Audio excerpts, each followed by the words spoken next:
네, 이제 2교시입니다. 집단 회귀 종결 기술에 대해서 이렇게 살펴봅니다. 집단 회귀를 이제 마무리할 때 첫 번째 우리는 그 집단 종결에 대한 그 목적을 분명히 해야 됩니다. 명료화, 명료하게 목적을 밝힐 필요가 있죠. 그래서 새로운 주제의 논의는 하지 않아야 됩니다. 삼가해야 되고, 또 새롭게 꺼내려는 어떤 관심사도 다음 회기로 연기해야 되죠. 그래서 집단 종결은 그 명료화해야 된다. 분명하게. 기존에 있는 것에 대한 그 평가라는 의미지, 다시 어떤 새로운 주제를 접근해서는 안 됩니다. 그 다음에 이제 차단해야 될 것들이 있는데, 그것은 재진술하는 것, 또 반영, 요약 등과 함께 차단을 효율적으로 활용해야 됩니다. 그 차단은 부드러우면서 단호한 언어로 이제 구사할 필요가 있습니다. 그래서 명료화시킬 때 어떤 새로운 관심사나 또 어떤 그 주제를 가지고 접근하려 할 때, 다음 회기로 넘길 때 단호함이 있어야 됩니다. 차단이 필요합니다. 이때 이제 단호하지 않으면 어떤 진행이 안 되죠. 그래서 시간만 더 끌 수 있고 안 되기 때문이죠. 그 다음에 이제 집단 종결 부분에서 살펴봅니다. 집단 종결은 집단 이제 상담자의 임무가 있는데요. 여기서 집단 상담자는 집단 회귀 중에 얻게 된 경험들을 통합하는 거. 그러니까 어떤 경험을 통해서 알게 된 어떤 그 내용들, 의미를 이제 통합하는 거. 이것이 이제 중요하죠. 그러니까 집단 상담자는 이미 이제 수첩을 갖고 다녀야죠. 두꺼운 걸 메모를 자유롭게 할 수 있고, 그걸 또 이제 정리해야죠. 개별로 또 정리할 필요가 있죠. 그래서 개별로 정리하기 까다롭기 때문에 개별로 정리할 수도 있습니다. 1일차부터. 근데 1일차부터 1일차 안에 모든 사람들을 기록하게 되면 다시 통합할 때는 또 하나의 이렇게 옮겨 베껴야 되기 때문에 아주 개별로 그냥 이렇게 체크되는 것도 있습니다. 그리고 나중에 이제 통합을 하는 거죠. 그것은 이제 개별의 자료들을 한꺼번에 이제 통합하는 과정을 거치게 되죠. 이러한 것들이 이제 필요하게 됩니다. 그 다음에 이제 변화된 어떤 인지적 의미, 또 새로이 습득된 어떤 행동, 또 실생활에 적용할 수 있도록 강화하는 일, 이러한 것들이 이제 집단 상담자가 해야 될 임무에 해당되는 것입니다. 다음으로 이제 그 집단 상담자의 역할에 대해서. 역할은 집단 경험을 통합하는 거. 너무 당연하죠. 집단원이 경험한 집단 경험을 통합하는 거죠. 개인별로. 또 전체도 통합할 필요가 있죠. 경험, 또 학습 내용을 통합하고 정리할 필요가 있습니다. 그 다음에 그것을 통해서 실생활에 어떻게 적용할 것인가 하는 것을 모색하고 결정하는 그 시간들. 이게 이제 과제가 부여되겠죠. 이 과제가 부여된다는 이야기는 언제 나타납니까? 이제 집단 회기를 마지막 파이널 그 파이어 타임, 그 캠파이어 하죠. 마지막. 그때 이제 개별 몇 사람을 이렇게 지적해서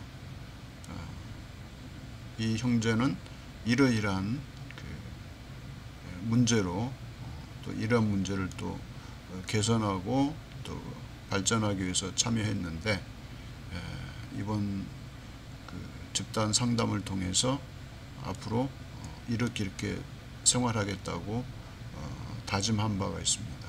그러면서 이제 기도해 주는 거예요. 이것이 잘 성취되고 발전되기를 기원하는 그런 시간들도 가질 필요가 있습니다. 공개를 해도 되는 사람들 것만 이제 공개할 필요가 있죠. 그리고 이제 돌아가면서 4명씩 돌아가면서 발표하게 그 사항들을 직접 자신의 입으로 그 이제 또 총정리해 주는 거죠. 그런 모든 내용들이 수첩에도 있고 집단원 속에 있는 생각이나 다짐이나 또 계획들이 집단 상담자가 취합해서 다 알고 있어야만 되는 것이죠. 이러한 것들을 이제 실생활에 적용할 수 있도록 하는 것이 중요합니다. 그 다음에 경험과 학습의 내용은 집단 회기 중 또 집단의 노력의 산물로 얻어진 어떤 변화나 산물인 것을 강조할 필요가 있죠. 그 다음에 종결 후에도 경험과 학습 내용의 일반화를 통해서 지속적으로 성장할 수 있는 전략을 강구하는 시간이 돼야 됩니다. 그래서 이것이 집단 상담자가 해야 될 그 역할 부분에 해당되는 것입니다. 그 다음에 이제 역할 중에서 복합적으로 이제 감정을 처리하는 문제, 복합적인 감정들을 정리할 수 있는 기회를 제공해야 됩니다. 누구에게? 집단원들에게 다 제공해 줘야죠. 또 작별에 대한 감정 표현은 집단 초기의 감정 표현 못지않게 중요합니다.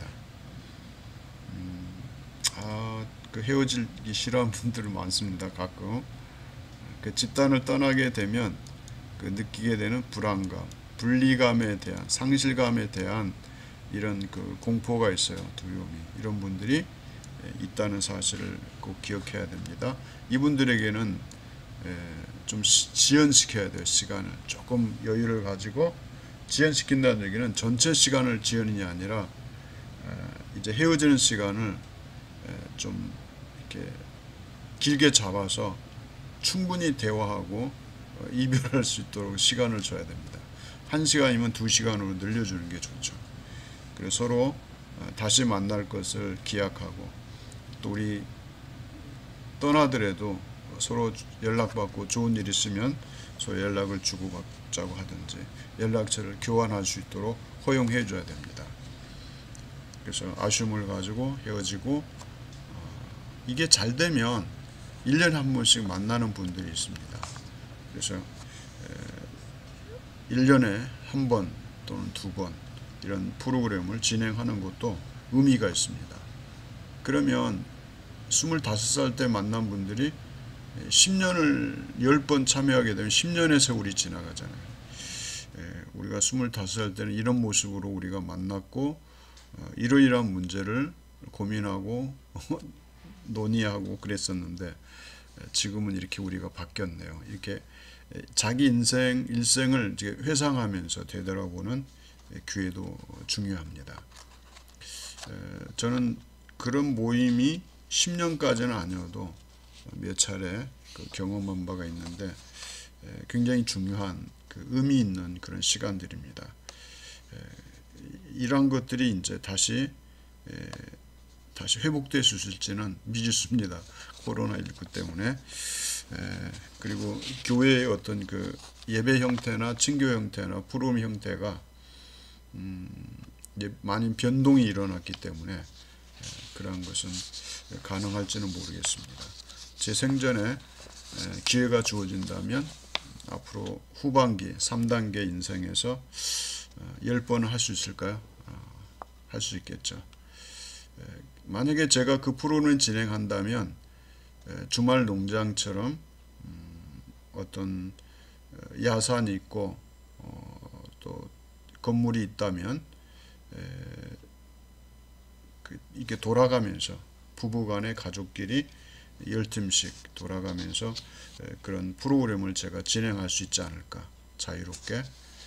그렇다면 그곳에 오셔서 뭐 휴가 때 또 수련회 참여하는 것처럼 오셔서 그 시간들을 보내고 재충전하고 또 반성하고 또 새롭게 다짐하고 그런 그 중간중간의 시간들을 충분히 가질 수 있을 것입니다.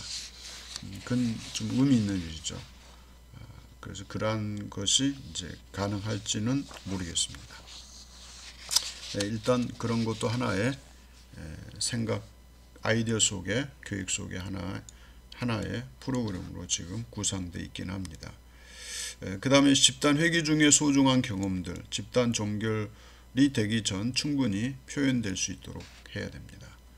그 집단 상담자는 자신부터 작별을 고하고 어려움이 없는지, 또 종결에 따른 역전이 현상이 있는지 없는지 확인하고 관리할 필요가 있습니다. 그래서 복합적인 헤어질 때 나타나는 감정들을 지혜롭게 잘 처리할 필요가 있습니다. 그 다음에 이제 학위 과정도 집단 회계가 될 수 있죠. 어떤 그 공부하기 위한 어떤 과정에 입학해서 학업을 같이 하면서 집단 학습을 경험하는, 그리고 나눔 속에서 깨닫고 성장하는 과정, 이런 이제 누리던 관계 속에서 무르익었던 어떤 의식, 지성이나 정서, 또 감정들은 졸업을 통해서 벅차게 다가오는 어떤 감정도 있죠. 이건 집단 회기 중 느꼈던 것들을 정리하게 되는 시간들이죠. 입학이 언제 했는데 벌써 졸업이네. 졸업할 때 그 많은 다양한 문화들이 있죠. 그런 것들을 여러분이 생각하시면 또 이렇게 같이 적용해서 이해할 수 있을 것입니다.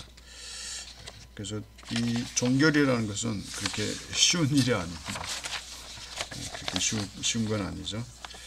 그 다음에 이제 해결되지 못한 그 것들을 어떻게 해결할 거냐, 해소할 거냐, 집단원 간의 관계라든지 또 집단 과정의 목표라든지 미결 사안에 대한 작업 시간을 할애해 줄 필요가 있습니다. 그 다음에 집단 모두가 시도했던 문제들, 또 그것이 다 해결할 수 없다는 그 사실을 주지시킬 필요가 있죠. 모든 걸 다 해결할 수는 없죠. 그 미결로 남아있는 것들이 있을 겁니다. 이것은 차기 회기 때 다시 경험하고 다룰 수 있도록 그렇게 하는 것이 중요합니다. 또 집단 상담자의 이제 역할 부분에서 집단 종결에서 역할 부분에서 새로운 행동 실천을 도모하는 것. 종결 후에 주요 과제는 집단 회기 중에 얻게 된 경험과 학습을 통합해서 실생활에 적용할 수 있도록 해야 됩니다. 그 다음에 집단 회기 중에 얻게 된 통찰, 학습, 행동을 성찰하는 것. 인지 구조를 재구조화하여서 실생활에 활용하도록 하는 것. 그래서 새로운 행동을 실천할 수 있도록 그것을 제시하고 또 과제를 부여할 필요가 있죠. 예를 들면 발표 불안 해소. 누구나 다 갖고 있죠. 여러분 교수님들이 앞에서 강의하는데 쉽게 하니까 여러분 괜찮을 것 같죠. 앞에서 하라고 그러면 여러분 아주 애를 먹을 거예요. 이제 그런 것들. 그 발표 불안을, 이건 연습만이 가능하죠. 그래서 자신에게 대한 어떤 편견이나 선입견이 있는 것을 발견하면 그걸 해소할 필요가 있죠. 그다음 적절한 감정 표현 방법을 습득하는 것. 또 중요하죠. 이런 것들을 우리는 재구조화해서 실생활에 반영되도록 해야 됩니다. 다음은 이제 그 피드백을 통한 이제 그 교환 활성화. 집단원 간의 피드백 교환을 활성화할 필요가 있죠. 서로 주고받을 수 있도록. 근데 집단 경험과 어떤 작업을 통해서 어떻게 변화되었는지를 집단원들에게 이야기할 필요가 있죠. 그래서 이 피드백 과정에서 자신이 일상생활에서 어떻게 적용할 것인지를 하게 하는 것이 중요합니다. 그 다음에 자신이 집단 회기 중 얻게 된 것들을 교환하는 시간, 새로운 대인관계 기술, 또 자신의 행동에 대한 논의와 또 새로운 행동으로 대체함으로써 집단이 종결된 이후에도 자신이 원하는 그 변화를 이어갈 수 있도록 할 필요가 있습니다. 그 다음에 이제 집단 상담자의 역할에서 집단 경험을 평가하는 것. 집단 상담자와 집단원 간에 모두 다 유익하죠. 이것은 평가하는 것. 평가에 활용되는 설문지는 객관식 설문지가 좋겠죠. 집단원의 태도나 신념이나 행동이나 감정 이런 그 변화 수준을 측정할 수 있는 그런 것들을 좀 활용할 필요가 있죠. 그래서 여러분 책에도 그 설문지가 있습니다. 거기 보시게 되면 객관식 문제 6문항으로 되어 있죠. 1점부터 5점까지 이번 집단 상담을 통하여 다른 사람들을 더 잘 이해할 수 있게 되었다. 매우 그렇다 이렇게 체크하겠죠. 이런 그 객관식 설문지를 통해서 확인할 수도 있습니다. 근데 객관적인 것만 또 활용하는 게 아니죠. 이제 주관식 설문지도 있죠.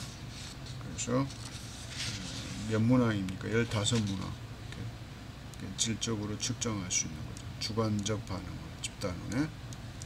그래서 16문항이 15개네. 15개 문항이 여러분 책에도 있습니다. 여기 제시되어 있는데 집단 상담을 통하여 얻게 된 것은 무엇인가. 또 이번 집단은 또 이렇게 당신에게 어떤 영향을 주었습니까? 또 집단 경험 중 가장 중요한 것은 어떤 것이 있습니까? 또 집단 경험의 가치를 이제 10점 척도로 나타낸다면 또 집단에서 가장 의미 있었던 점은 무엇입니까? 또 집단 경험에서 가장 좋았던 또는 싫었던 점은 무엇이 있습니까? 또 집단 상담자가 사용한 기술 또는 기법 중에서 가장 의미가 있었던 것은 무엇입니까? 집단에서 배운 것을 실생활에 적용할 때 어떤 문제가 있었나요? 그래서 이런 경우에 설문지가 있는데 8번 같은 경우는 좀 이렇게 고려할 필요가 있죠. 사후 조사할 때 필요한 내용이죠. 종결할 때는 포함되지 않죠. 그래서 이러한 또는 이제 집단 내에서 체크하는 것은 가능하죠. 처음부터 들어와서 집단 생활 안에서 적용할 때 이런 문제는 체크할 수 있죠. 그 문항을 조금 수정할 필요가 있습니다. 이런 문항들을 가지고 집단 참여자들에 대한 개인적인 것들을 그분들이 느꼈던 거 이러한 것들을 구체적으로 이렇게 정보를 입수할 수 있도록 이런 문항들을 만들어서 활용할 필요가 있습니다.